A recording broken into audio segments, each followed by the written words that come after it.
Cranfield School of Management has recently published a report on innovation in the criminal justice system, with some really good examples of innovation happening. I'm joined to discuss the report by one of the authors, Dr. David Baxter. David, welcome. Why the report? Because innovation is not a word you would normally associate with the sector. No, that's absolutely right. I mean, innovation in criminal justice, you'd think. We're normally interested in innovation in product development and in new services, but yeah, criminal justice is really new for us. So we were approached by Steria. They're an IT services and business services company. They work a lot with the justice sector and with the government.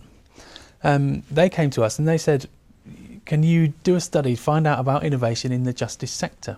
We know innovation is happening. We know that there's some successes, but we also know that it's not necessarily spreading. It might just exist as pockets. So, help us with that, help us to find out why. So some really interesting case studies in the report. David, can you take us through one? Yes, so one example is restorative justice in the Greater Manchester Police. So restorative justice is a project where you're bringing victims and offenders together face to face to discuss what happened. Now this is it's something which has been around for quite a long time, and it's been successful in lots of other areas. So some police forces in the UK have adopted it. What's interesting about Greater Manchester Police is over the space of 12 months, they've taken a very large force, so that's in the region of 12,000 people in the police force. They've implemented a culture change. So they've been into performance management. They've had really strict performance metrics across the whole police forces across the UK.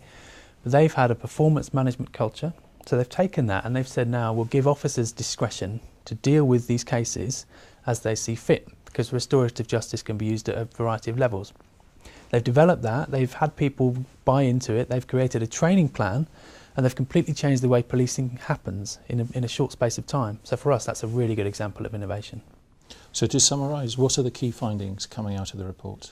Well, there's three things that we're interested in terms of, these are appropriate for the justice sector, but also in a wider sort of innovation sense. There's all the cases we've looked at have challenged assumptions. There's the existing assumptions around what makes things work. They've kind of been taken apart, and they've made something new happen, which has been quite effective.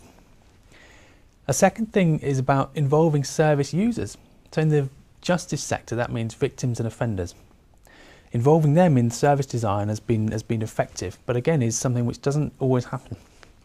And the third thing is about